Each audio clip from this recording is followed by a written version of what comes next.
Assalamualaikum warahmatullahi wabarakatuh. Sebentar.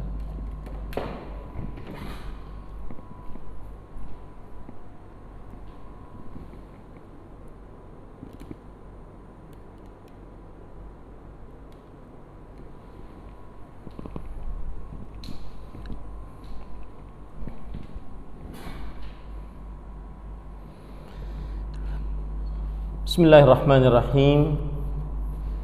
Innal hamdalillah nahmaduhu wa nasta'inuhu wa nastaghfiruh wa na'udzu billahi min shururi anfusina wa sayyiati a'malina. Man yahdihillahu fala mudilla lahu wa man yudlil fala hadiya lahu. Wa ashhadu an la ilaha illallah wahdahu la syarika lahu wa ashhadu anna Muhammadan 'abduhu wa rasuluh. يا أيها الذين آمنوا اتقوا الله حق تقاته ولا تموتن إلا وأنتم مسلمون. يا أيها الناس اتقوا ربكم الذي خلقكم من نفس واحدة وخلق منها زوجها وبث منهما رجالا كثيرا ونساء واتقوا الله الذي تساءلون به والأرحام إن الله كان عليكم رقيبا.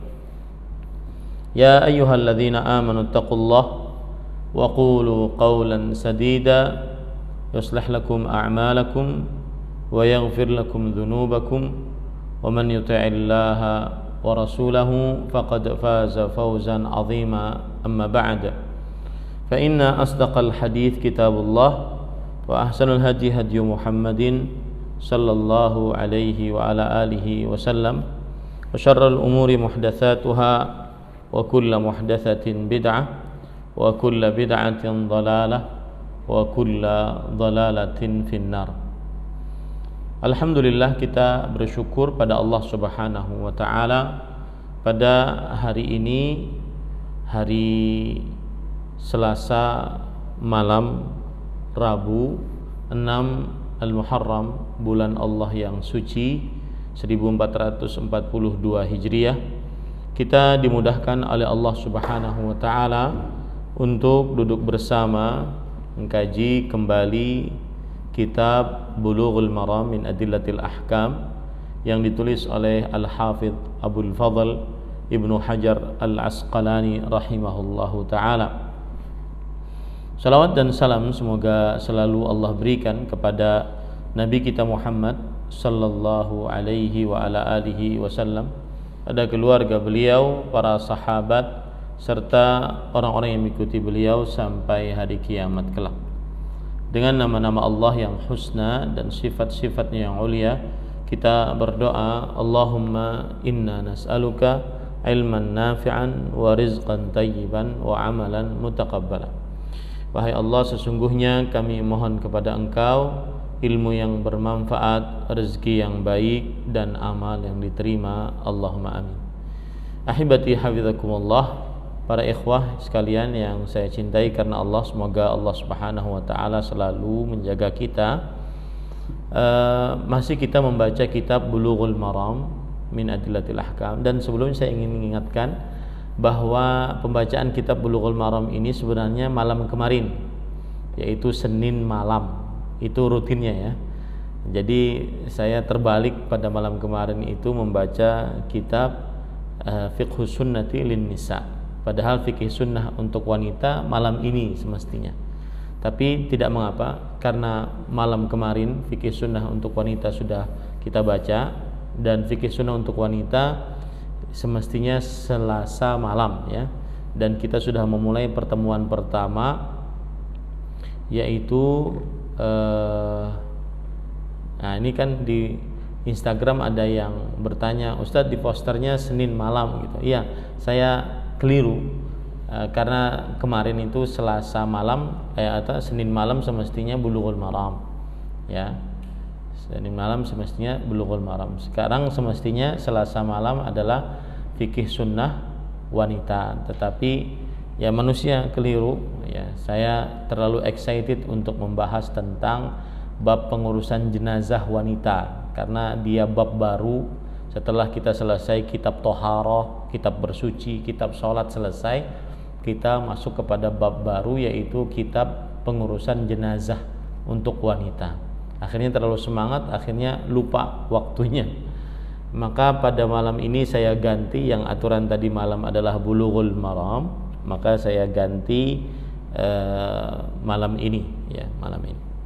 Taib, kita masih di dalam Kitabul Jami', kitab yang umum yang mencakup seluruh hal-hal yang diperlukan oleh kaum muslimin, dan masih di dalam babul adab, bab adab ya. Dan ini adalah yang kita baca pada malam ini, hadis yang ke 1496.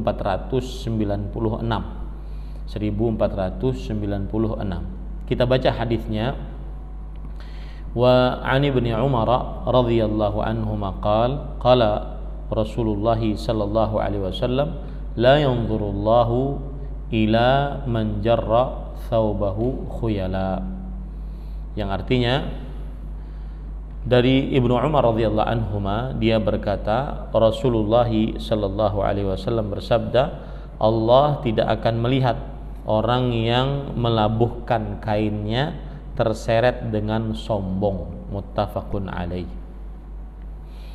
Taib, seperti biasa di dalam pembacaan kitab Bulughul Maram, kita membaca beberapa syarah dari kitab Bulughul Maram. Di antaranya Subulus Salam, Syarhu Bulughil Maram, yang ditulis oleh Imam As-San'ani rahimahullahu taala, yaitu nama beliau adalah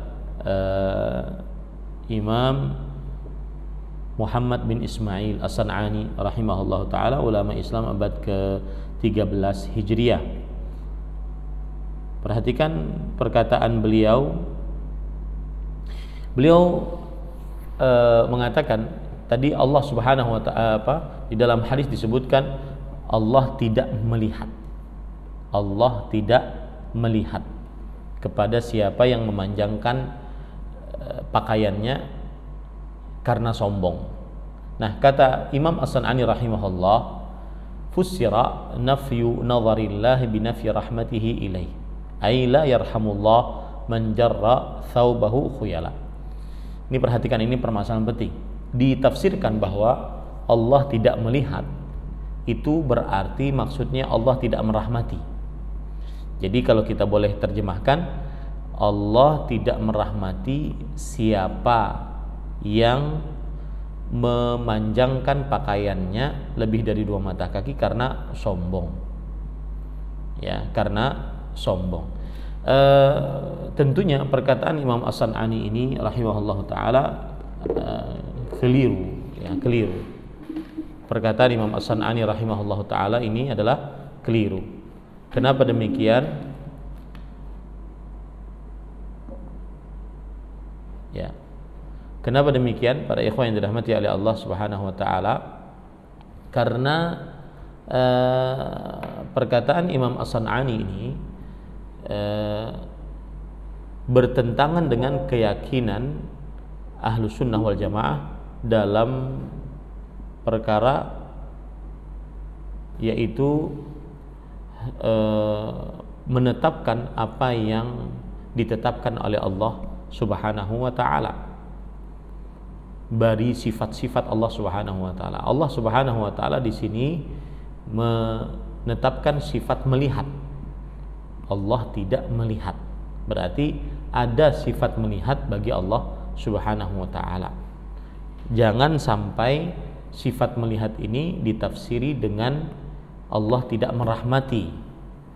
Nah, karena akidah Ahlus Sunnah wal Jamaah adalah menetapkan apa yang ditetapkan oleh Allah Subhanahu wa taala di dalam Al-Qur'an dan juga apa yang ditetapkan oleh Rasulullah sallallahu alaihi wasallam di dalam hadis-hadis yang sahih.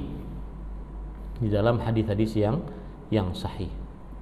Maka kita Ahlus Sunnah wal Jamaah yang memahami Al-Quran dan Sunnah berusaha dengan pemahaman para salafus saleh tetap menetapkan sifat melihat bagi Allah Subhanahu wa taala.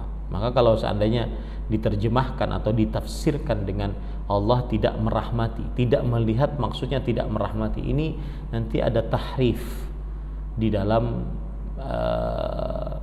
penetapan sifat-sifat Allah Subhanahu wa taala. Yang jelas jika Rasulullah sallallahu alaihi wasallam yang merupakan utusan Allah Subhanahu wa taala mengatakan tidak merahmati, maka berarti tidak melihat, maka berarti memang Allah Subhanahu wa taala tidak melihat kepada orang yang memanjangkan pakaiannya lebih dari mata kaki karena sombong.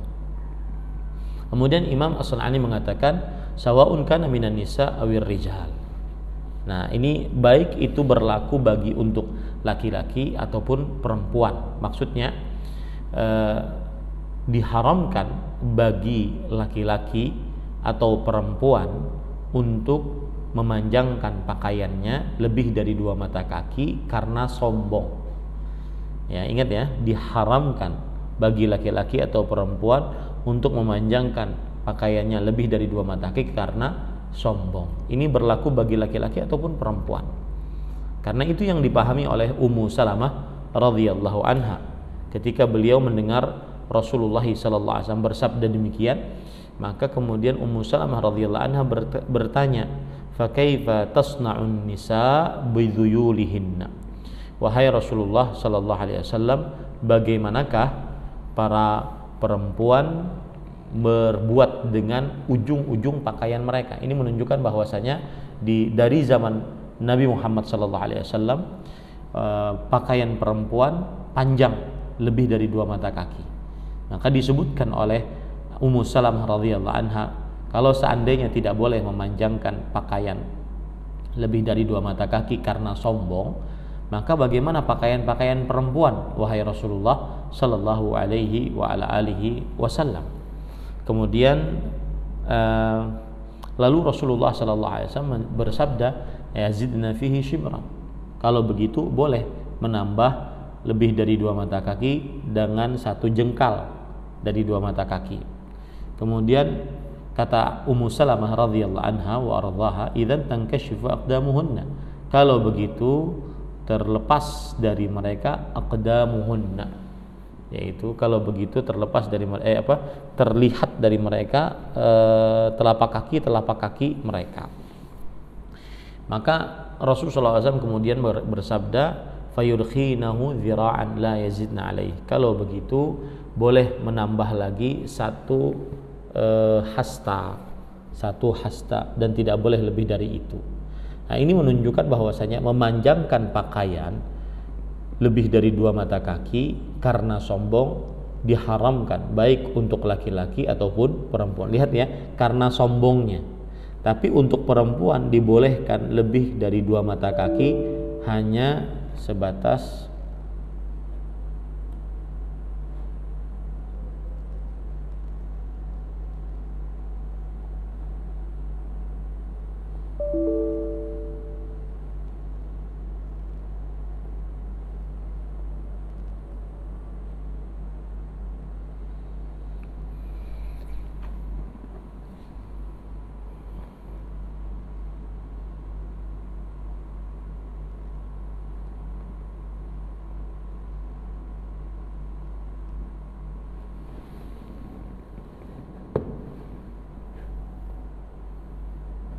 Ya, lebih dari 2 mata kaki hanya sebatas 1 hasta saja. 1 hasta. Taib. Kemudian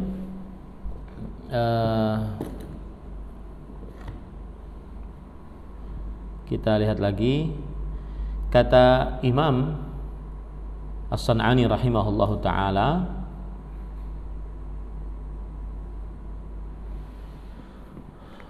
taqyidul hadis bil khuyala dalun bimafhumihi annahu la yakunu man jarra thawbahu man jarrahu ghairahu khuyala dakhilan fil wa'id.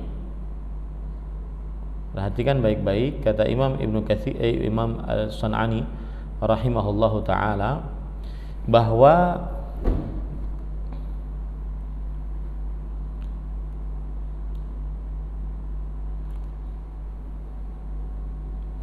pembatasan hadis dengan sombong, memanjangkan pakaian dari lebih dari 2 mata kaki karena sombong, maka ini menunjukkan secara pemahamannya bahwa la yakunu man jarrahu ghairu khuyla dakhilan fil wa'id. Kata Imam As-San'ani, kalau ada orang yang memanjangkannya lebih dari 2 mata kaki karena tidak sombong, maka tidak masuk ke dalam ancaman ini, ya, tidak masuk ke dalam ancaman ini. Paham ya para ikhwah?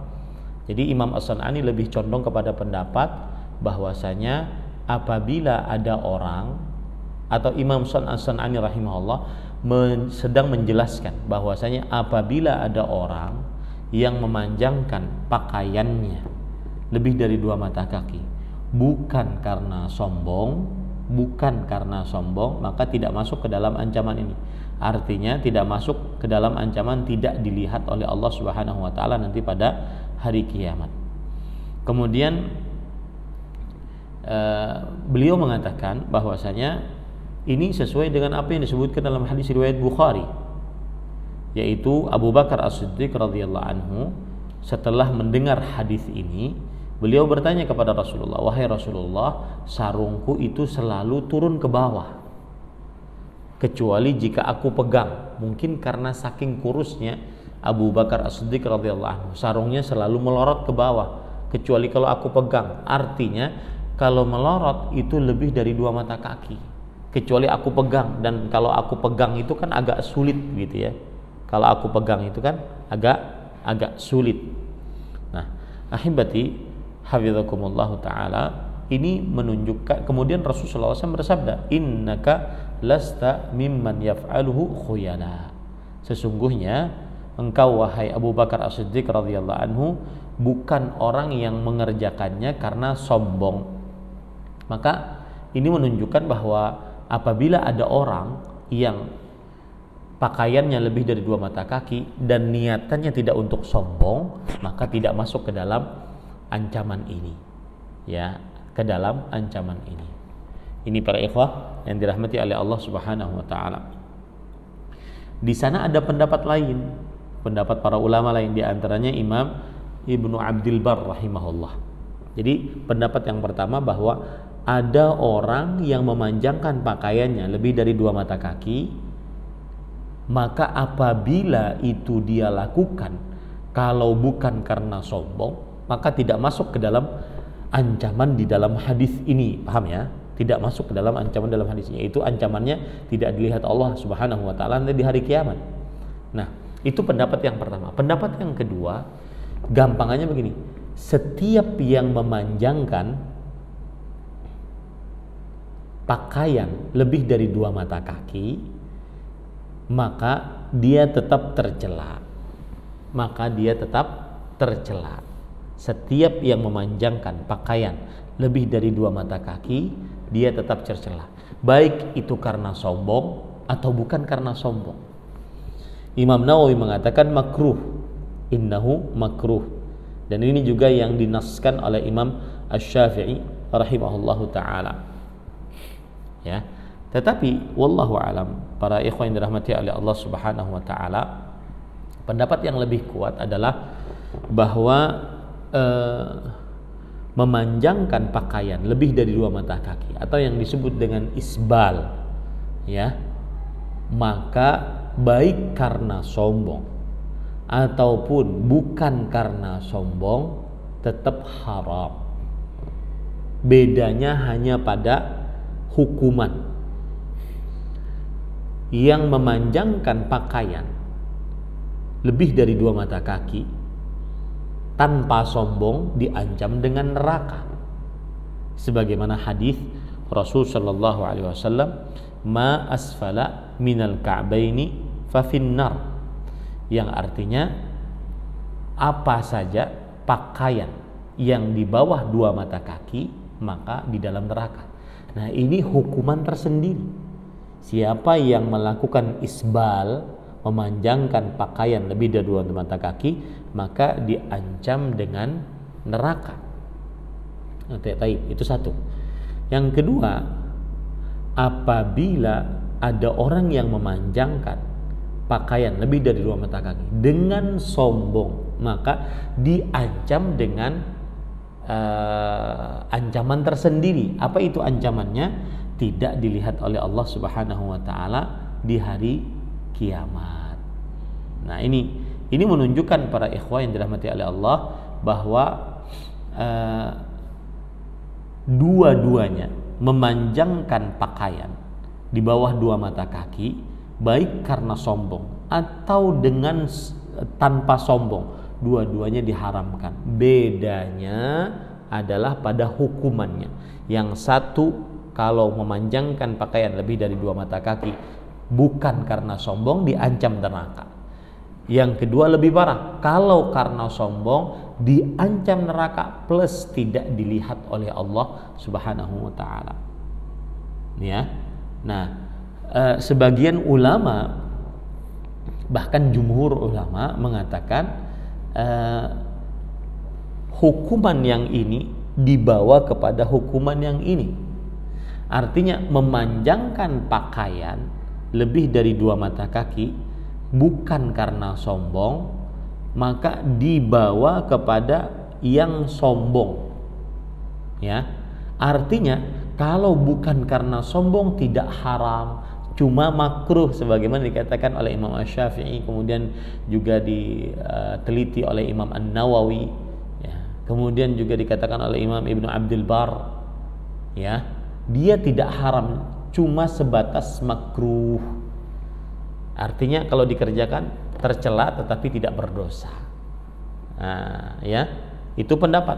Tapi kita kuatkan pendapat yang mengatakan bahwasanya yang memanjangkan pakaian lebih dari 2 mata kaki atau yang disebut dengan isbal, baik karena sombong atau karena tidak sombong, maka haram. Bedanya hanya pada hukuman. Yang karena sombong maka lebih berat dibandingkan yang bukan karena sombong. Selesai ya urusan itu ya. Taib. Sekarang ahibati hafizakumullah taala, Imam As-San'ani rahimahullah menyebutkan tentang apa keadaan yang paling bagus untuk pakaian laki-laki dari sisi bawahnya. Sampai mana sih yang paling bagus? Yang paling bagus adalah sampai setengah betis bagi laki-laki. Ya, setengah betis. Dan ini berdasarkan hadis riwayat Imam Tirmidzi, Imam An-Nasa'i dari Ubaid bin Khalid rahimahullahu taala, radhiyallahu anhu maksud saya. Beliau bercerita, kuntu amshi wa alayya burdun ajurruhu. Artinya aku jalan dan aku sedang memakai kain yang aku tarik. Maksudnya kainnya tersebut terkena tanah. Faqala li rajul, lalu ada seorang lelaki berkata kepadaku, irfa' thawbak fa innahu abqa wa anqa, yang artinya angkat pakaianmu, sesungguhnya ia lebih awet dan lebih bersih. Lebih awet dan lebih bersih. Fa nadhartu fa idza huwa an-nabiy sallallahu alaihi wasallam. Lalu aku lihat orang tadi, ternyata itu Nabi Muhammad sallallahu alaihi wasallam. Faqultu innama hiya burdatun malha. Wahai Rasulullah, dia kain malha. Malha saya tidak paham apa maksudnya. Maka maksudnya mungkin yang suka turun gitu, kainnya jatuh. Kemudian Rasulullah sallallahu alaihi wasallam bersabda, "Malaka fiyya uswah." Kenapa engkau tidak mencontoh aku? Kata Rasulullah sallallahu alaihi wasallam. Maka ini semestinya umat Islam, umat yang mengaku cinta kepada Nabi Muhammad sallallahu alaihi wasallam, kita harus mencontoh Nabi Muhammad SAW. Malaka fiyya uswah. Kenapa engkau tidak mencontoh aku? Kata Rasulullah SAW. Kata Ubaid bin Khalid, fanadhartu fa idza izaruhu ila nisfi saqihi. Aku lihat, oh ternyata pakaian beliau itu kepada setengah betisnya. Pakaian beliau kepada setengah betisnya. Nah, ini para ikhwan yang dirahmati oleh Allah Subhanahu wa taala. Nah, ini menunjukkan pakaian yang paling bagus untuk laki-laki adalah setengah betis. Ukurannya dari mana? Dari lutut ke mana? Ke mata kaki, maka dibagi dua.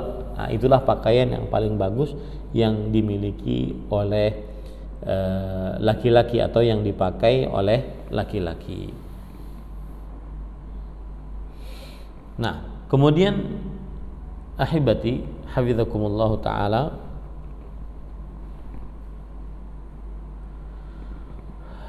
sekarang sampai mana batasan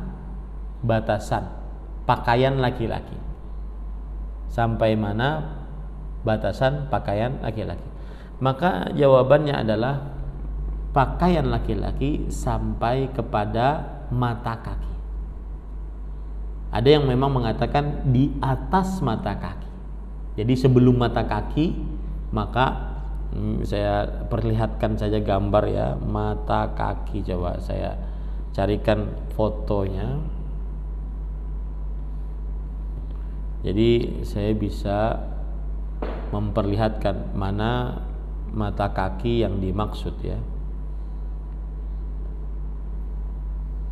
Nah, ini.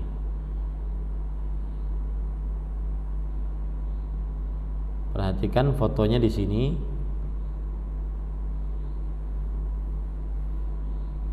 Ya. Lihat, ini mata kaki ya. Maka ada sebagian yang mengatakan bahwa batasan pakaian bagi perempuan bagi laki-laki paling maksimal untuk diturunkan adalah pas mata kaki. Pas mata kaki. Ada lagi yang mengatakan batasannya adalah di atas tepat mata kaki. Kalau kita perhatikan hadis Rasul Shallallahu Alaihi Wasallam tentang perkara isbal ini adalah, yaitu batasan paling maksimal adalah kalau kita lihat tadi, ma asfala minal ka'bain, pakaian apa saja yang di bawah dua mata kaki. Lihat kata-kata di bawah dari dua mata kaki, maka berarti batasannya adalah dua mata kaki. Makanya Imam Ibnul Arabi rahimahullahu ta'ala mengatakan, la yajuzu lirrajuli an yujawiza bi thawbihi ka'bahu. Tidak boleh bagi laki-laki untuk melebihkan pakaiannya dari dua mata kakinya. Ya, dari dua mata kakinya.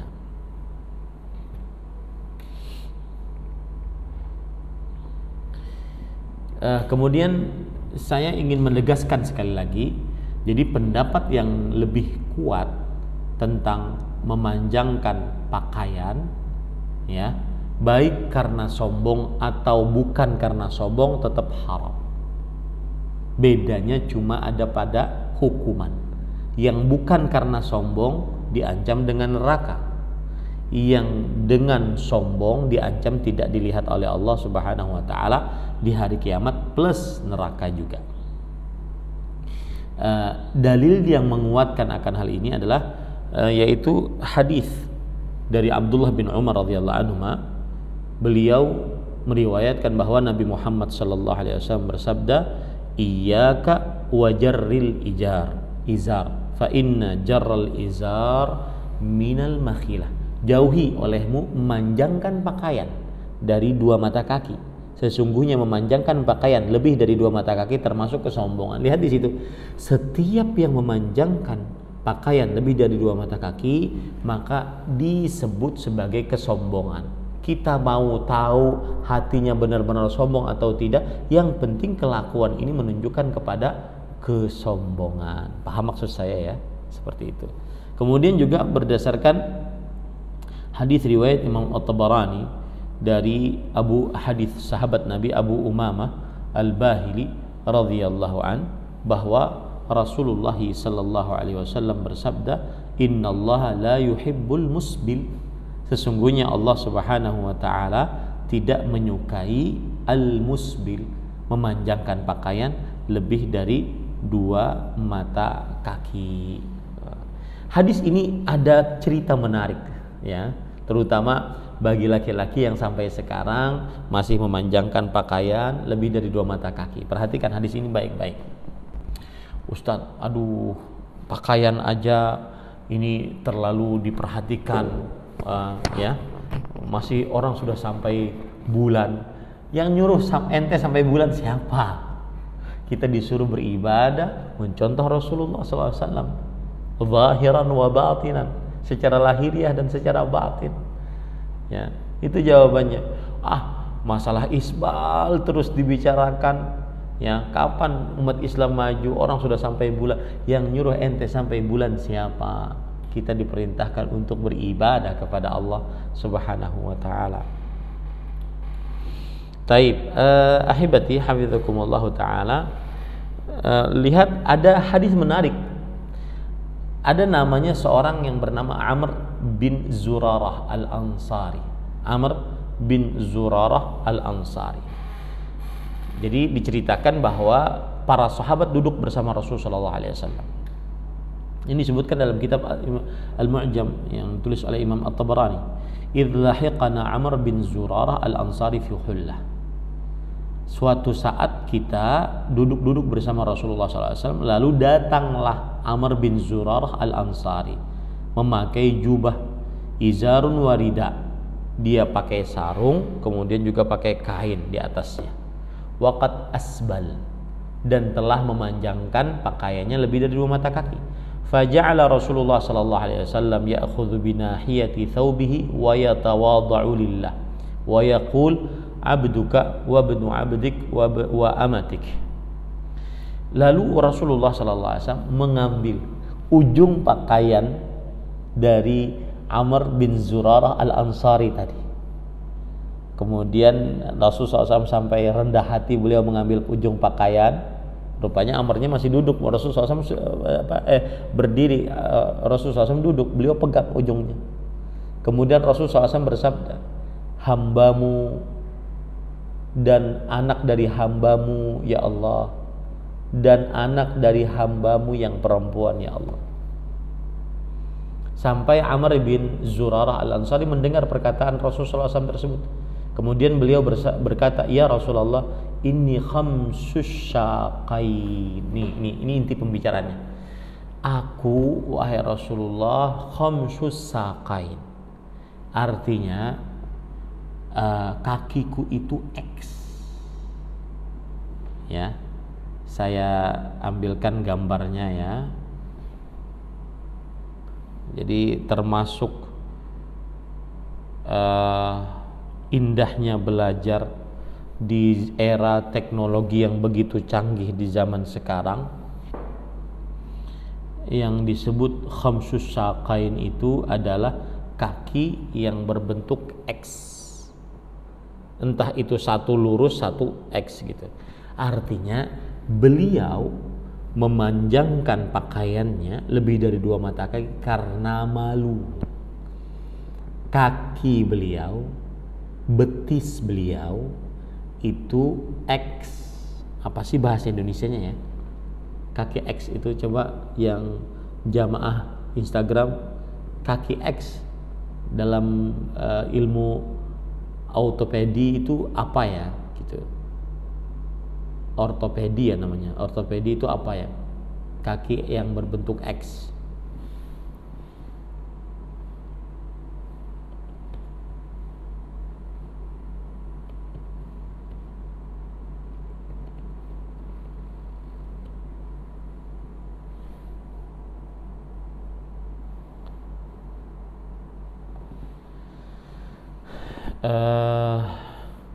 Di sini disebutkan adalah kaki X saja, ya kaki X saja, atau knock knee bahasa Inggrisnya adalah kelainan pada bentuk tungkai yang ditandai dengan kedua lutut saling atau hampir bersentuhan sehingga menyerupai huruf X saat berdiri. Nah, ini yang terjadi kepada Amr bin Zurarah Al-Ansari radhiyallahu anhu.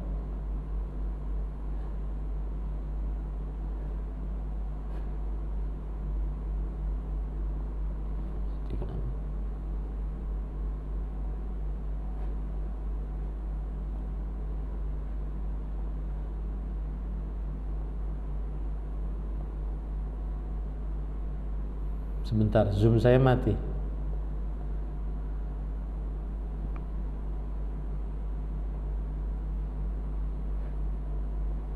Allahu Akbar.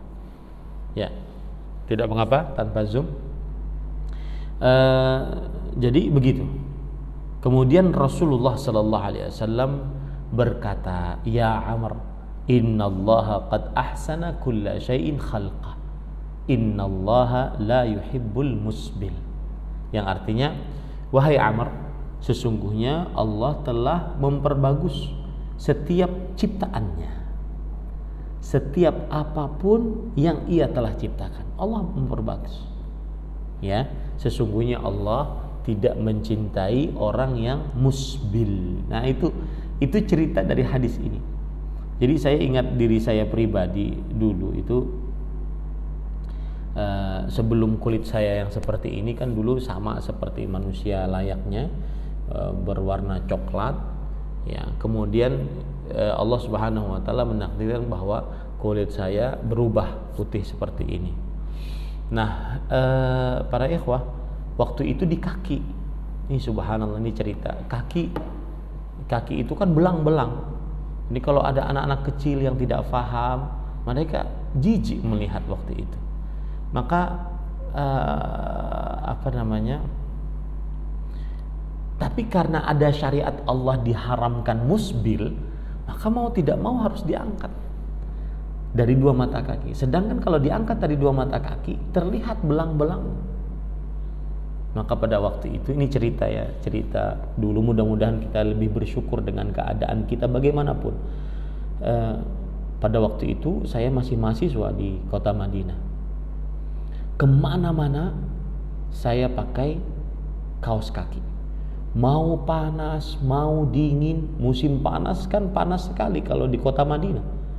Musim dingin juga dingin sekali di kota Madinah. Maka saya pakai kaos kaki. Padahal kalau musim panas itu gerah sekali kalau pakai kaos kaki. Tapi karena malu, ya harus pakai kaos kaki. Agar bisa tidak isbal gitu maksud saya. Agar bisa tidak isbal, tidak dipanjangkan. Lalu setelah itu saya berpikir, mendapatkan hadis ini, innallaha qad ahsana kulla syai'in khalqahu. Artinya Allah telah memperbagus setiap sesuatu ciptaannya. Kata saya, untuk apa malu? Dan itu subhanallah, ini sedikit curcol ya. Waktu itu saya benar-benar lagi ingin menikah lagi. Dan di Arab Saudi kan pemuda-pemuda ganteng-ganteng, subhanallah. Mereka kalau saya lihat mereka ini kalau orang ini Arab ini ngelamar perempuan pasti diterima. Lah kalau saya kulit belang-belang begini gimana mau diterima?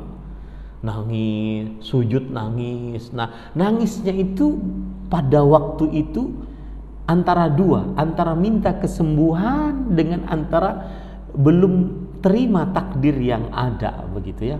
Belum terima karena waktu itu ingin ngelamar perempuan, gimana ya, mau ada yang nerima nggak, ada yang mau nerima nggak.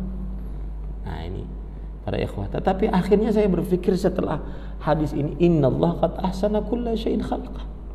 Sesungguhnya Allah Subhanahu wa taala telah memperbagus setiap sesuatu ciptaannya. Maka semenjak itu saya buka kaos kaki.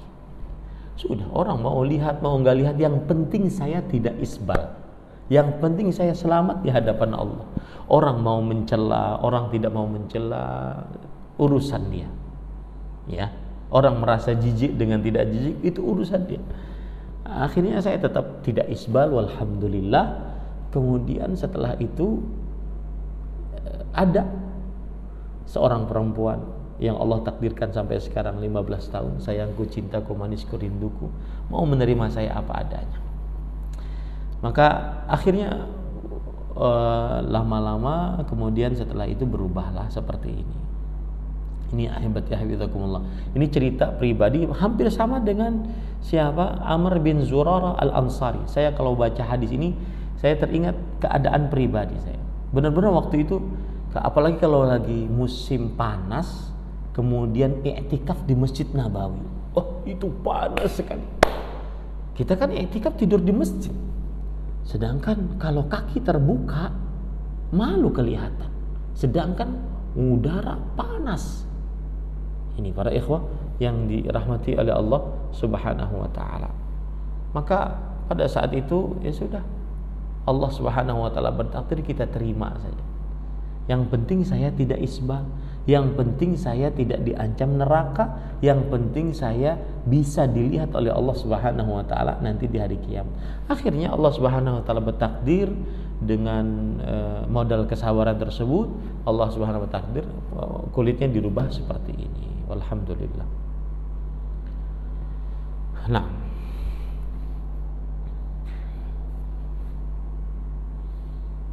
Nah, itu kita ambil dari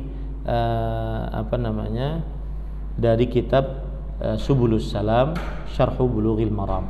Kita ambil sekarang dari Syarah Tawdihul Ahkam min Bulughil Maram yang ditulis oleh Fadilatul Syekh Abdullah bin Abdurrahman Al-Bassam rahimahullahu taala. Beliau mengatakan bahwasanya hadis ini menunjukkan ancaman keras bagi siapa yang memanjangkan pakaian lebih dari 2 mata kaki. Hadis ini menunjukkan ancaman keras bagi siapa yang memanjangkan pakaian lebih dari 2 mata kaki. Dan ini menunjukkan bahwa dosa isbal, ini perhatikan, dosa isbal dosa besar. Menunjukkan bahwa dosa isbal adalah dosa besar.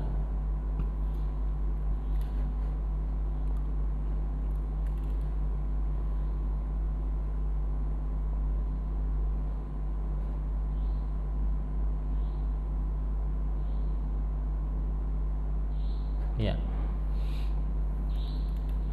Para ikhwah yang dirahmati oleh Allah Subhanahu wa taala, kenapa dosa besar? Karena diancam dengan neraka.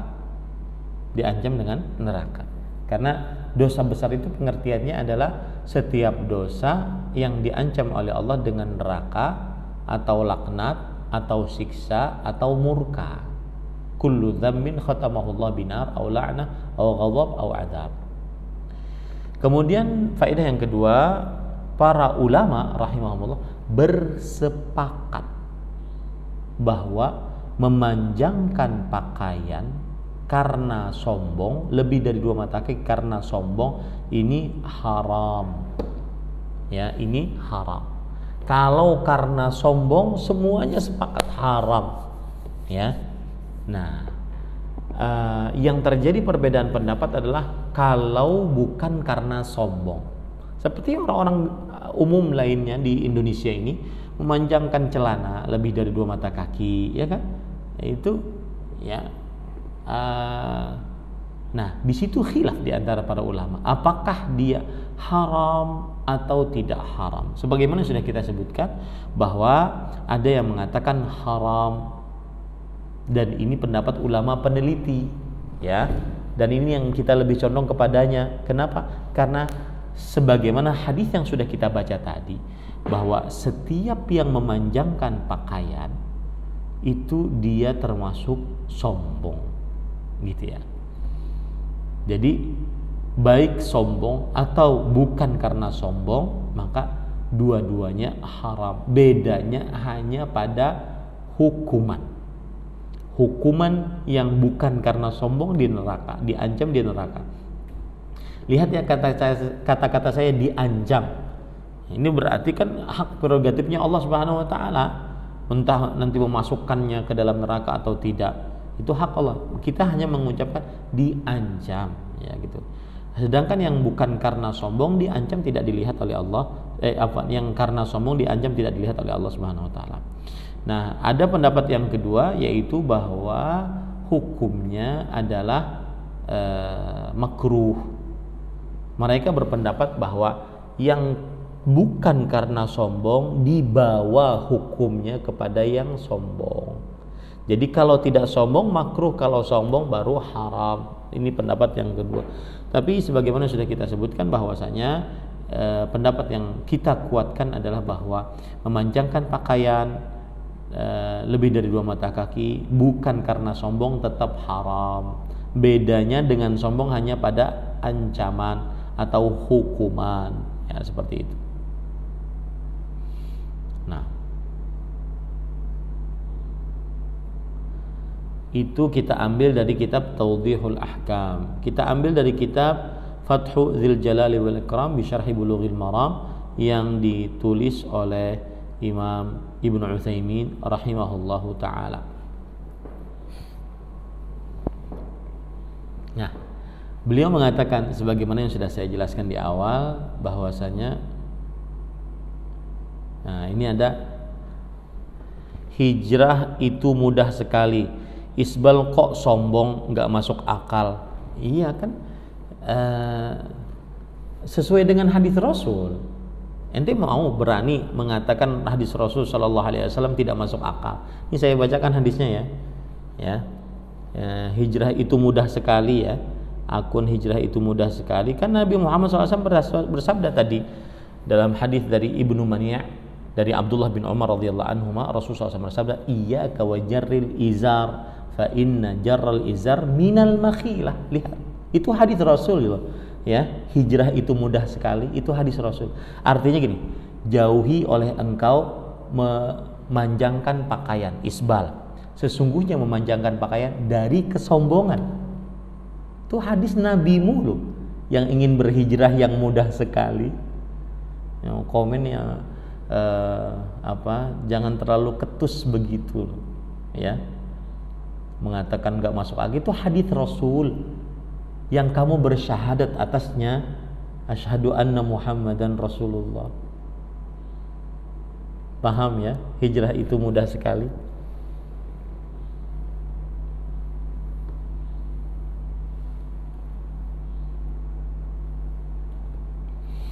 Nah, kita baca, perhatikan baik-baik para ikhwan yang dirahmati oleh Allah Subhanahu wa taala.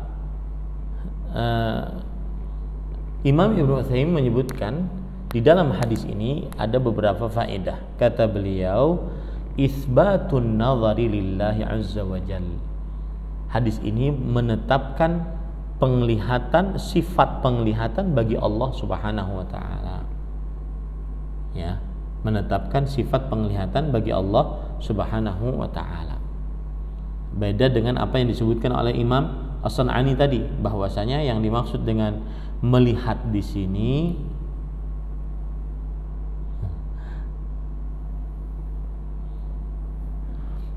bahwasanya yang melihat di sini adalah siapa?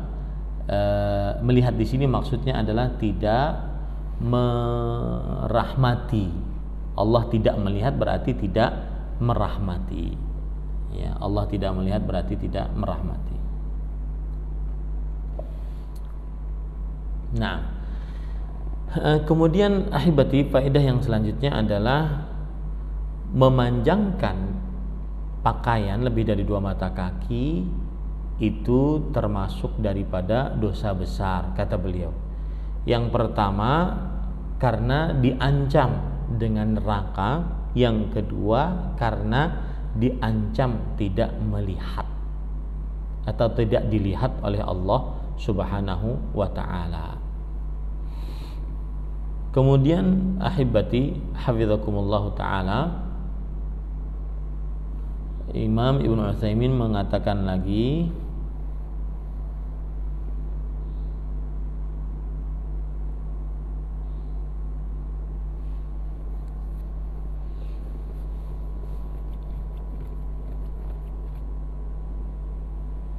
ya, cukup itu. Nah, ada yang mengatakan dikiaskan dengan surban. Dikiaskan dengan surban. Hal yakunu khuyala fil imamah. Apakah bisa dikatakan sombong, memanjangkan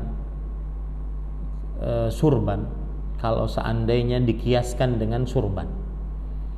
Jadi pakaian celana ataupun pakaian bawah dikiaskan dengan surban, apakah kalau seandainya terlalu panjang disebut juga dengan sombong atau tidak, atau terlarang juga sebagaimana memanjangkan celana atau sarung atau pakaian bawah?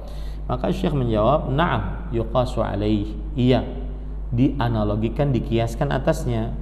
Dan telah terdapat dalam hadis Nabi Muhammad sallallahu alaihi wasallam riwayat Imam Abu Dawud bahwasanya bisa dikiaskan. Surban yang terlalu panjang dikhawatirkan dia adalah khuyala, artinya memanjangkannya termasuk daripada kesombongan. Kemudian ahibati hafizakumullah ta'ala, kita ambil dari kitab Minhatul Alam Syarah Bulughil Maram yang ditulis oleh Fadilatul Syekh Dr. Abdullah bin Saleh bin Fauzan Al-Fauzan hafizahullah ta'ala. Yang pertama yaitu pelajarannya adalah sama, bahwa hadis ini menunjukkan haramnya memanjangkan pakaian lebih dari 2 mata kaki karena sombong. Itu sepakat para ulama, dan ini termasuk daripada dosa besar. Tidak ada perbedaan di antara para ahli fikih di dalam hal ini. Kemudian faedah yang kedua, kata beliau, adapun kalau memanjangkan pakaian bukan karena sombong, hanya sekedar ingin memanjangkan, atau karena memang untuk hawa nafsunya, atau karena masyarakat yang tinggal di situ biasa saja memakai pakaian lebih dari 2 mata kaki, atau karena memang hanya sekedar ya meremehkan saja, maka ini terjadi khilaf di antara para ulama sebagaimana sudah kita sebutkan. Ada yang mengatakan dia haram, dan ini adalah salah satu riwayat dari mazhab Hanabilah. Kemudian ini pendapatnya Imam Al-Qadhi Iyad, kemudian Imam Ibnul Arabi dari mazhab Maliki, kemudian ini juga pendapatnya Al-Hafidh Ibnu Hajar dari mazhab Syafi'i, kemudian ini juga pilihan pendapat dari Imam Al-Albani, Imam Ibnu Baz, kemudian Imam Ibnu Utsaimin rahimahumullahu ta'ala. Dan mereka berdalil bahwasanya hadis tersebut ada yang umum dan ada yang khusus. Yang umum yaitu barang siapa yang memanjangkan 2 mata kaki, pakaian lebih dari 2 mata kaki, maka diancam dengan neraka. Yang khusus karena sombong, maka diancam tidak dilihat oleh Allah Subhanahu wa ta'ala. Jadi dua-duanya tetap haram, ya, dua-duanya tetap haram. Adapun jumhur ulama dari mazhab Hanafi, Maliki, Syafi'i dan Hambali, jumhur ulama mengatakan bahwa isbal, memanjangkan 2 mata kaki, pakaian lebih dari 2 mata kaki, bukan karena sombong, maka dia makruh. Dan makruhnya adalah makruh tanzih, bukan makruh haram. Ya, artinya lebih baik tidak dikerjakan, tetapi tidak berdosa menurut pendapat ini. Ya, menurut pendapat ini, mereka mengatakan bahwasanya hadis yang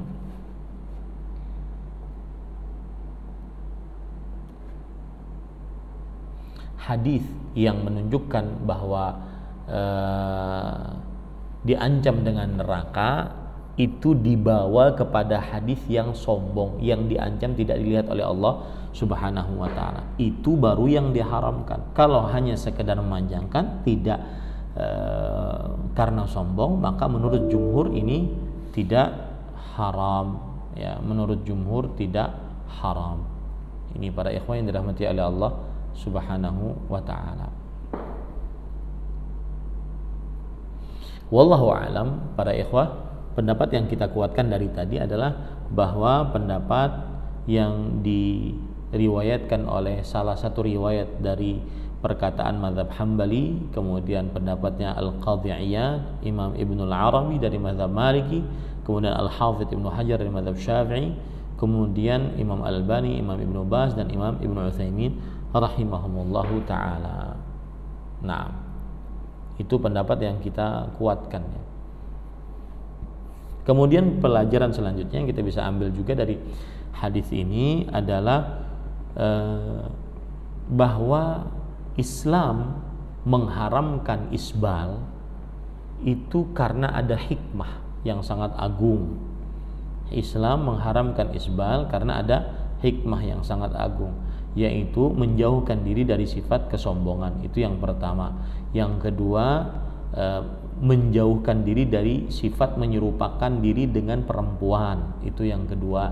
Yang ketiga, menjauhkan diri dari sifat menghambur-hamburkan harta karena terlalu berlebih-lebihan di dalam pakaian, sebagaimana yang dijelaskan oleh Imam Al-Hafidh Ibnu Hajar Al-Asqalani rahimahullah dalam kitab beliau Fathul Bari.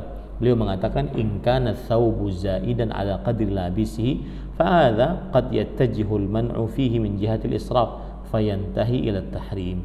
Kalau seandainya pakaian lebih daripada batasan orang yang memakainya, maka ini bisa terlarang dari sisi terlalu berlebih-lebihan di dalam pakaian, akhirnya menjurus kepada keharaman. Ini sebab yang ketiga. Sebab yang keempat, ya, bahwa orang yang pakaiannya itu isbal maka tidak tertahan dari terkena najis, artinya sangat rentan untuk terkena najis. Nah, ini para ikhwah hikmah-hikmah dari pengharaman isbal dalam agama Islam. Saya ulangi, ya. Yang pertama, bisa menunjukkan kepada sifat kesombongan. Meskipun tadi masih tidak terima juga akun hijrah Islam itu mudah, tidak mengapa, kita tidak bisa paksa orang, ya. Yang kedua, isbal itu menyerupai pakaian perempuan. Yang ketiga, isbal itu menunjukkan kepada terlalu berlebih-lebihan di dalam berpakaian. Kemudian yang keempat, isbal itu rentan terkena najis. Makanya karena dia Rasulullah SAW bersabda, fa innahu abqa wa anqa. Sesungguhnya tidak isbal itu lebih terjaga pakaian, lebih awet dan lebih suci, lebih bersih, begitu, ya. Kemudian faedah selanjutnya yang kita ambil dari kitab Minhatul Alam, bahwa di dalam pakaian laki-laki ada 4 macam yang harus diperhatikan. Yang pertama, yang paling sesuai dengan sunnah adalah pakaiannya setengah betis, sebagaimana hadis Rasul, sebagaimana pakaian Rasulullah SAW. Malaka fiyya uswah. Ini perkataan yang malam ini mungkin menohok dalam hati kita. Malaka fiyya uswah. Kenapa? Apakah engkau tidak memiliki contoh yang baik dariku? Nah, ya, contoh Nabi kita Muhammad SAW. Mengaku kita cinta Nabi, maka kenangkan perkataan Nabi Muhammad SAW tersebut kepada siapa? Kepada seorang tadi, malaka fiyya uswah. Apakah engkau tidak memiliki suri tauladan di dalam diriku? Ya, artinya kenapa engkau tidak menjadikan aku sebagai suri tauladan? Ya, wahai orang yang mengaku cinta Nabi Muhammad SAW. Itu kesunahannya. Jadi yang paling utama, paling afdal adalah pakaiannya setengah betis ya untuk laki-laki. Adapun yang keringanan adalah turun dari setengah betis sampai ke mata kaki. Nah, ini keringanan boleh ya, boleh. Nah, kemudian yang termasuk dosa besar adalah dari 2 mata kaki turun. Dari 2 mata kaki turun, dosa besar ini diharamkan ya. Lebih besar lagi dosanya apabila turun dari 2 mata kaki karena sombong. Jadi itu 4 tingkatan ya, 4 tingkatan. Dan ini dijelaskan oleh Imam oleh Imam Ibnu Utsaimin dalam kitab Syarah Riyadhus Shalihin, begitu juga oleh Imam Syekh Bakar Abu Zaid rahimahullahu taala dalam kitab Al-Farq baina Haddits Thawb wal Azrah. Ya, perbedaan antara batasan pakaian sarung dengan pakaian biasa seperti celana. Nah, seperti itu ya para ikhwah yang dirahmati oleh Allah Subhanahu wa taala. Nah, selesai pembacaan hadis kita pada pertemuan ini. Ini pertemuan yang ke-11 ya. Sekali lagi ini kajian sebenarnya kemarin malam ya. Malam ini sebenarnya adalah kajian fikih sunnatil nisa, fikih sunnah untuk wanita. Insyaallah pada pekan depan kita lanjutkan pada Senin malam kajian kitab Bulughul Maram ini ya. Sekarang kita masuk kepada Ustadz 1 jam cuma 1 hadis ya, begitulah belajar. Ya, belajar ilmu agama kita harus baca syarah-syarah para ulama, bukan dari kantong sendiri, meskipun pintar bahasa Arab. Saya ambil pertanyaan-pertanyaan.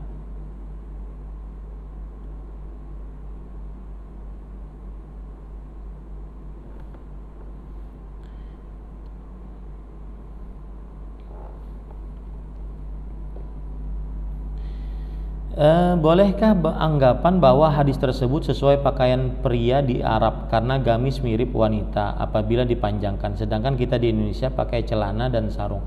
Maka jawabannya ya tidak tepat, karena di zaman Rasul Shallallahu Alaihi Wasallam kebanyakan orang malah pakai sarung. Lihat hadis siapa? Hadis Abu Bakar tadi, inna izari qad istarkha. Wahai Rasulullah, sesungguhnya sarungku, di situ disebutkan izar, sarungku sudah turun. Jadi pakaian sarung dari mulai semenjak dahulu, bahkan yang lebih banyak dipakai dari semenjak dahulu itu adalah dua pakaian, sarung kemudian atasnya baju seperti ini. Sarung bawahan, kemudian atasnya baju yang disebut dengan kamis, bahasa zaman sekarang gamis ya. Nah, pakaian yang panjang itu ada memang orang yang memakainya seperti itu. Tapi kebanyakan para sahabat malah memakainya 2 jenis pakaian tadi, atas dan bawah.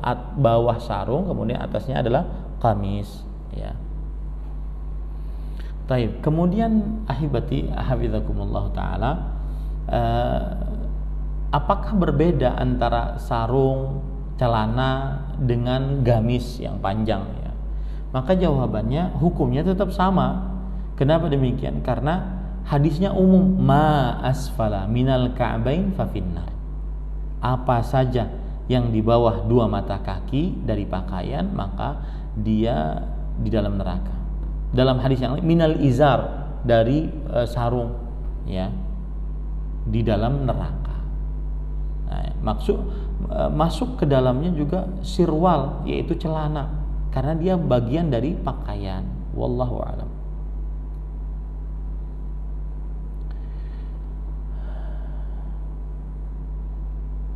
Bolehkah isbal karena cuaca dingin? Maka jawabannya tetap tidak diperbolehkan ya.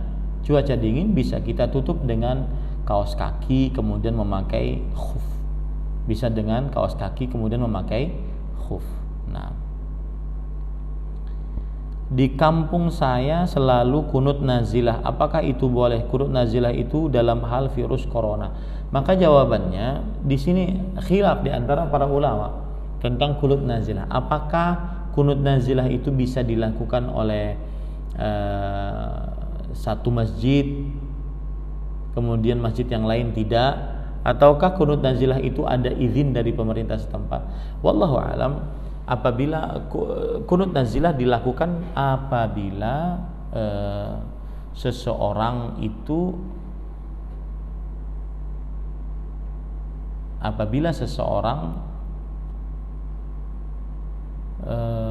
mendapati sebuah musibah, maka dia berhak untuk melakukan kunut nazilah, baik sendirian ataupun memimpin orang banyak di dalam masjid. Dan tidak ada kelaziman harus dengan izin pemimpin yang berwenang, tidak ada kelaziman. Wallahu a'lam.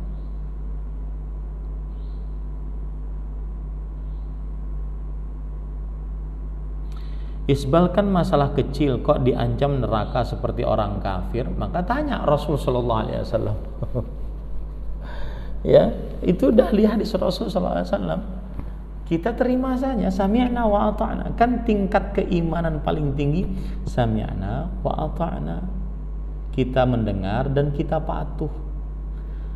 Fala wa rabbika la yu'minun hatta yuhakkimuka fima syajara bainahum. Maka tidak sama sekali, demi Allah, kalian tidak beriman atau mereka tidak beriman sampai mereka menjadikan engkau sebagai hakim, pemutus keputusan. Siapa engkau di sini? Rasulullah SAW. Ya, wa ma kana lil mu'minin wala mu'minatin idza qadallahu amran an yakun, tidak pantas bagi orang beriman, laki-laki ataupun perempuan, jika Allah telah menetapkan sebuah perkara, an yakuna lahumul khiyarah min amrihim, untuk memilih pilihan lain yang sesuai dengan pendapat mereka. Enggak, kita sami'na wa ata'na, begitu. Ya, seperti itu. Wallahu a'lam. Di manakah batasan aurat laki-laki? Karena saya lebih nyaman pakai celana batas lutut karena kerjaan saya sebagai kuli angkut. Ini bagus pertanyaan nih. Ada sebagian kawan-kawan yang sudah berhijrah, meniti jalan Allah Subhanahu wa taala, tapi dia masih memakai celana yang tepat dengan lutut gitu ya, tepat dengan lutut. Kadang saya masih lihat ya sudah jenggotan tetapi masih jalan-jalan pakai celana yang tepat di atas lutut. Jadi lututnya tertutup memang, tetapi seluruh betisnya terlihat. Dari mulai bawah lutut sampai bawahnya lagi terlihat. Maka ini tidak layak bagi seorang muslim laki-laki untuk melakukannya. Saya tidak katakan haram, tetapi tidak layak. Kenapa? Karena dikhawatirkan nanti terlihat lutut, kemudian akhirnya lebih mengangkat lagi terlihat paha. Wallahu a'lam. Jadi batasannya, auratnya adalah memang lutut, kemudian setelah itu pusar. Itu batasan aurat laki-laki. Batasan aurat laki-laki pusar, antara pusar dan lutut. Ya, kalau seandainya ada orang sholat, dia cuma pakai sarung, tertutup pusarnya, kemudian tertutup lututnya, apakah sah? Khilaf di antara ulama. Karena Rasulullah SAW mengatakan, la sholata liman laysa ala atikihi syai'. Tidak ada sah sholat seseorang bagi yang di atas pundaknya tidak ada yang tertutup. Ya, yang tentunya ini dalam keadaan normal, ataupun dalam keadaan yang tidak normal seperti orang yang tidak punya baju, maka itu dimaafkan tentunya. Dalam keadaan normal, maka apakah dia, kalau ada orang di kamarnya misalkan dia sholat sunnah, kemudian dia hanya pakai sarung saja, tidak pakai baju kaos, maka saya lebih condong kepada pendapat hadis tadi, yaitu bahwa tidak sah sholat seseorang, atau minimal makruh seseorang untuk tidak memakai baju saat sholatnya. Allahu a'lam. Apakah sah bermakmum kepada imam yang isbal? Sah, karena imam yang isbal hanya melakukan dosa, dan itu pada dirinya, tidak berpengaruh pada sholatnya. Memang ada hadis lemah yang mengatakan bahwasanya bahwasanya tidak sah orang yang sholat dalam keadaan pakaiannya isbal. Hadis ini lemah. Ya, hadis ini lemah, tidak bisa dipakai dalam masalah ini. Taib. Kemudian pertanyaan selanjutnya, kalau untuk wanita sampai batasan mana dia boleh memanjangkan baju? Sebagaimana hadis Ummu Salamah tadi, dari 2 mata kaki itu paling maksimal adalah 1 lengannya, 1 hasta. Dari 2 mata kaki paling maksimal 1 hasta. Taib. Kalau ada perempuan mengatakan, Ustadz kalau sepanjang itu, maka kalau dia jalan di jalanan, maka dia akan menyapu jalanan, otomatis sangat rentan dengan najis. Maka kita katakan khusus untuk perempuan tidak mengapa, karena diringankan oleh Rasulullah SAW. Yang kedua, kalau direntankan terkena najis, maka langkah kaki yang pertama akan dihapus atau disucikan dengan langkah kaki yang kedua. Nah, seperti itu. Itu disebutkan dalam hadis sahih, ya, dan bukan hadis bayaran.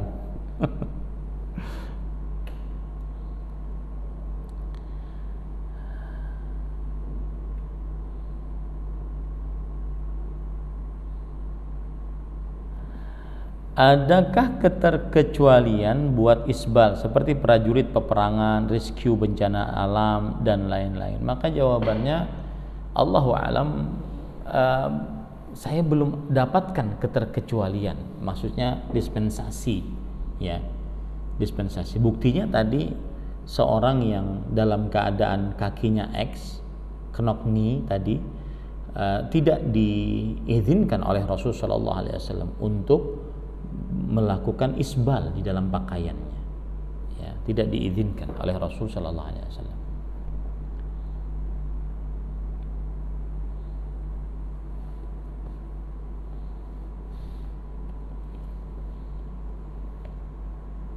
Ini ada pertanyaan yang sering juga ditanyakan, hukum isbal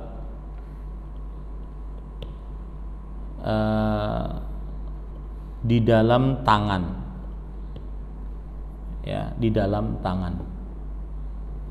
Apakah baju dalam tangan itu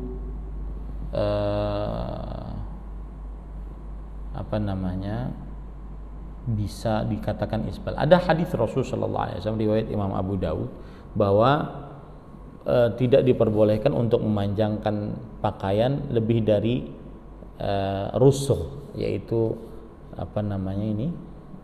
lengan, lengan, ya, bukan lengan, pergelangan tangan, ya, pergelangan tangan, ya, ada hadis seperti itu. Tetapi keharamannya tidak sampai kepada seperti isbal yang ada di bawah 2 mata kaki. Wallahu a'lam. Bagaimana cara bersedekah dengan nama orang yang pernah kita ambil barangnya tapi kita tidak tahu nama si pemilik? Maka begini, barang yang pernah kita ambil maka kita harus kembalikan kepada siapa? Kepada pemiliknya. Jadi kalau ada pencuri, seorang ayah mencuri barang, lalu barang tersebut diberikan kepada anaknya, anaknya tidak boleh untuk mengambil barang tersebut, haram, harus dikembalikan kepada pemilik barang, ya. Ini beda kalau seandainya ayah mencari harta dengan cara yang haram, kemudian dia dapat uang, kemudian dia kasih anaknya, maka anaknya boleh mengambilnya, karena perpindahan dari ayah ke anak itu halal, ya, artinya hadiah dari orang tua kepada anak itu halal, meskipun sang bapak dapat hartanya dari macam-macam, entah dari pekerjaan-pekerjaan yang halal. Tapi kalau barang curian maka tidak boleh diterima. Kenapa? Karena itu barang orang, harus dikembalikan. Jadi tidak boleh bersedekah, harus dikembalikan. Ustaz, kalau seandainya tidak tahu orangnya sekarang di mana, maka pada saat itu dia cari ahli warisnya, kembalikan kepada ahli waris. Ya, sebelum nanti bermasalah nanti di akhirat. Adapun disedekahkan atas nama dia, meskipun tidak tahu namanya, itu adalah langkah inisiatif saja. Dalam artian nanti di akhirat dia akan berhadapan dengan orang tersebut untuk menyelesaikan urusannya karena telah berbuat zalim kepada orang tersebut. Wallahu a'lam.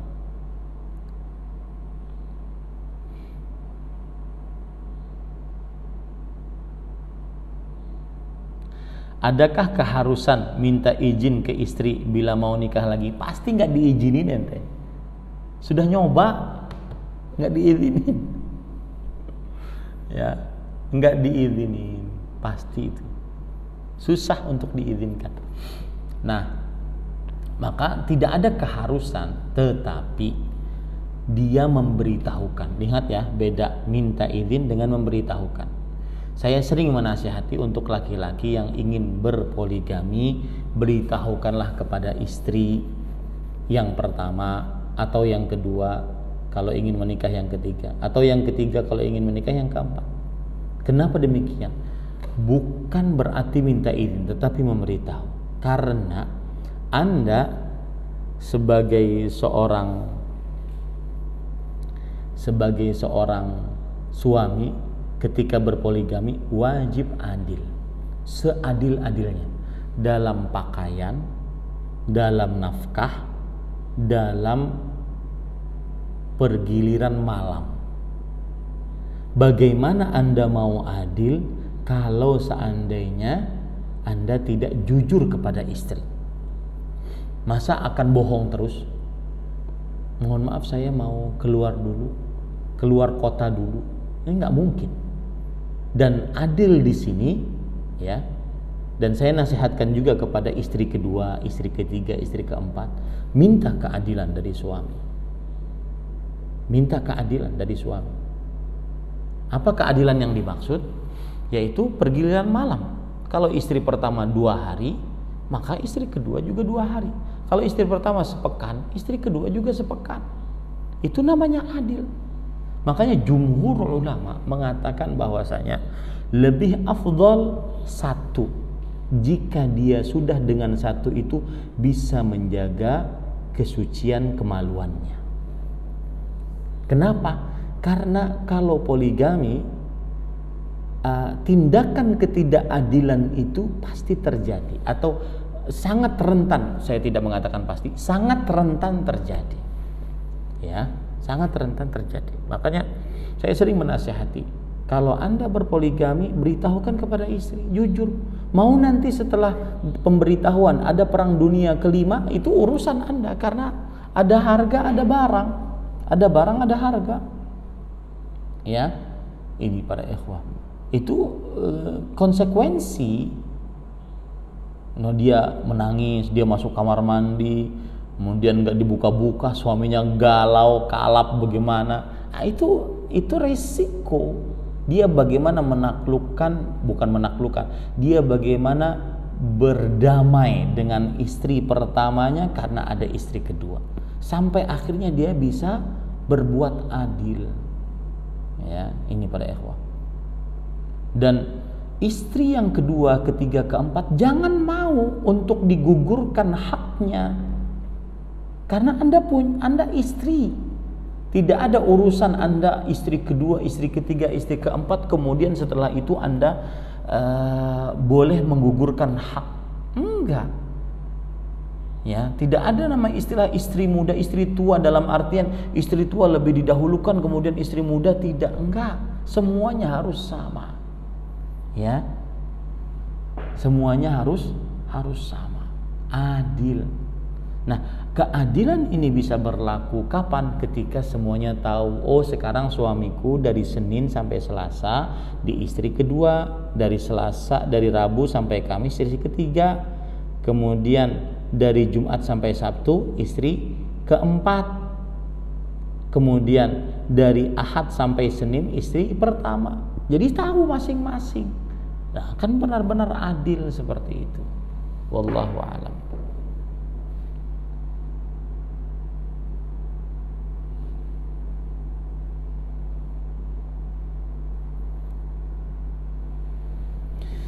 hukumnya bagi pedagang celana yang ternyata isbal. Begini, kita menjual celana, kalau seandainya celananya itu isbal, maka tidak ada urusan dengan penjual. Yang ada urusan adalah dengan pembeli, kemudian ketika dia memakainya dalam keadaan isbal. Penjual jual saja.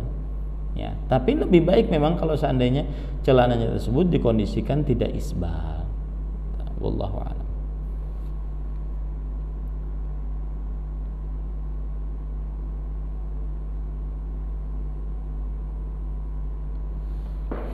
Nah,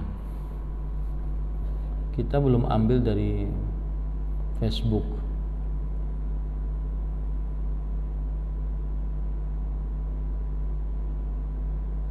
Nah, ini lihat.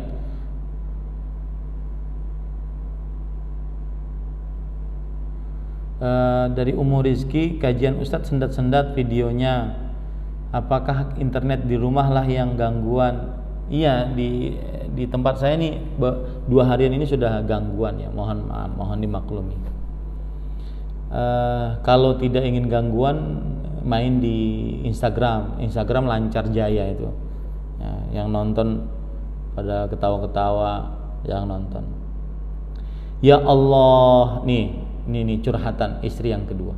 Ya Allah, saya sebagai istri muda baru bisa ketemu sama suami saya 2 pekan sekali, hanya 1 malam. Kalau 1 bulan 2 malam. Sekarang udah jalan 6 bulan, belum bisa ketemu suami karena demi keselamatan. Syarat sebagai istri muda harus banyak mengalah dan ridho. Salah. Itu keliru. Ya. Ibu Dea Istiani Lopea, mudah-mudahan suaminya nonton saya nih. Salah, itu keliru.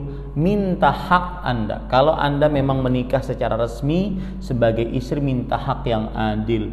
Saya meskipun istri kedua, dianggap istri muda, saya berhak untuk diperlakukan yang adil.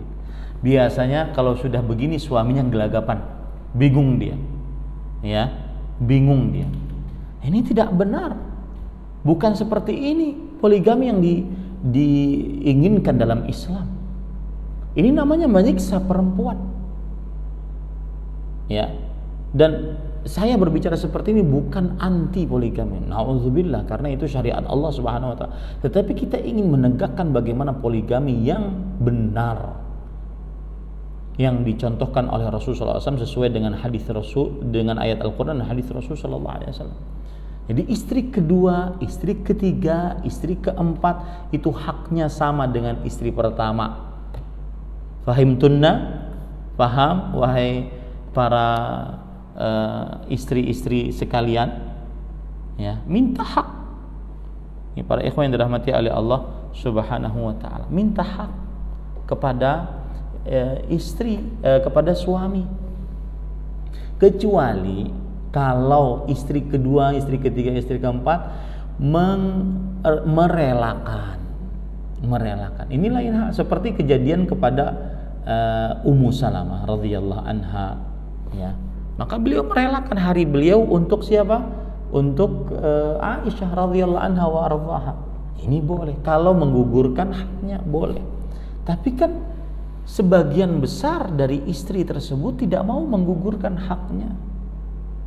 Tapi karena keadaan, ya, taib, atas dosa apa Anda telantarkan istri kedua Anda, istri ketiga Anda? Coba bayangkan ini, 1 bulan 2 kali didatangi. Bagaimana kalau istri yang kedua sedang inginnya bergaul? Dosa Anda wahai suami, ya, dosa. Nah, di sini disebutkan, saya ridho Ustadz karena suami saya sibuk bekerja. Oh ya sudah. Kalau rela sudah, itu urusan istri. Kalau yang tidak rela, ini yang tidak boleh. Ya, yang tidak rela tidak boleh. Dia tidak boleh pasrah dengan keadaan. Dia harus terima keadaan, dia harus mengkondisikan keadaan sesuai syar'i. Ini para ikhwah, wallahu a'lam.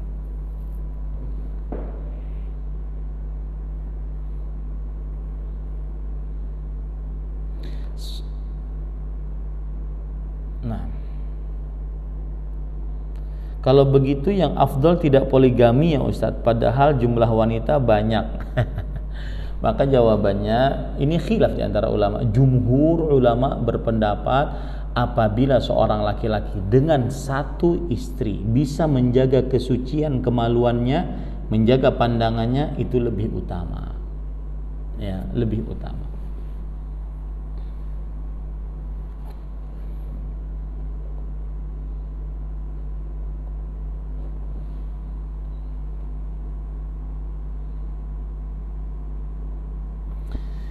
Assalamualaikum warahmatullahi wabarakatuh. Waalaikumsalam barakallahu fiik Ustaz.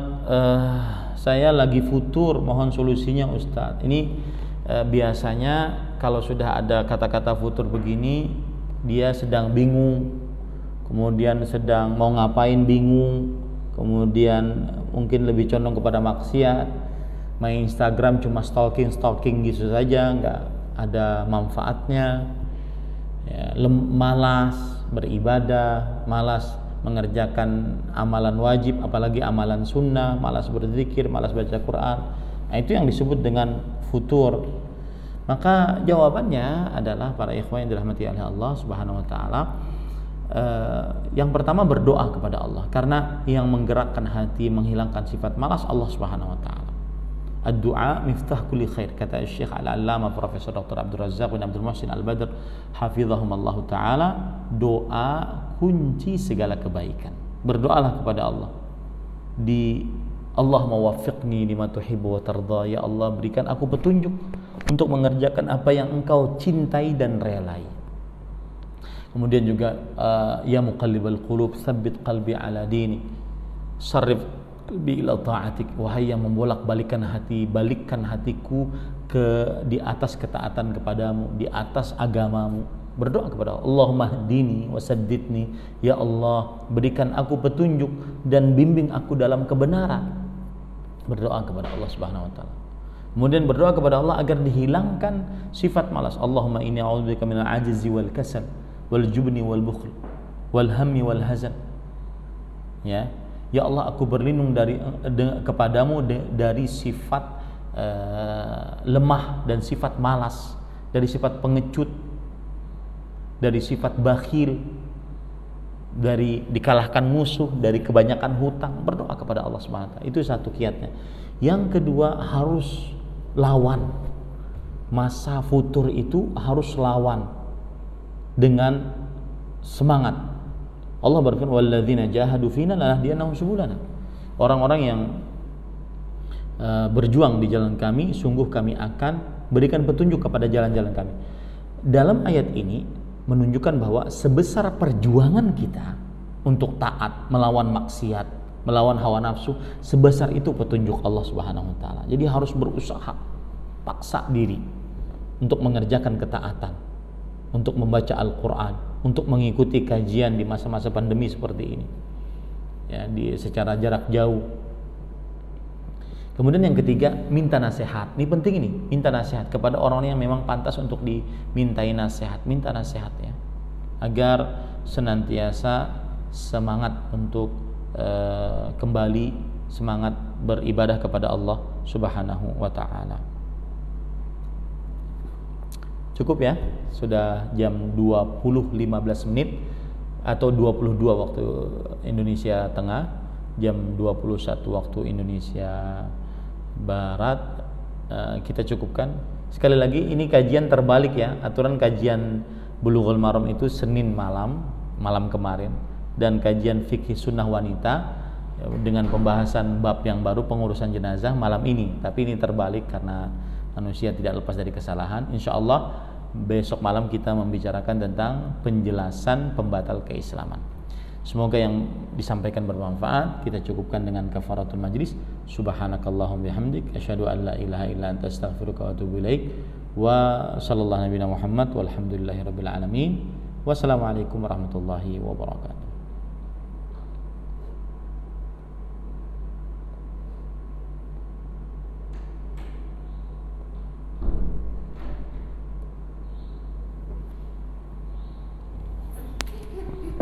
Sebentar, belum dimatikan.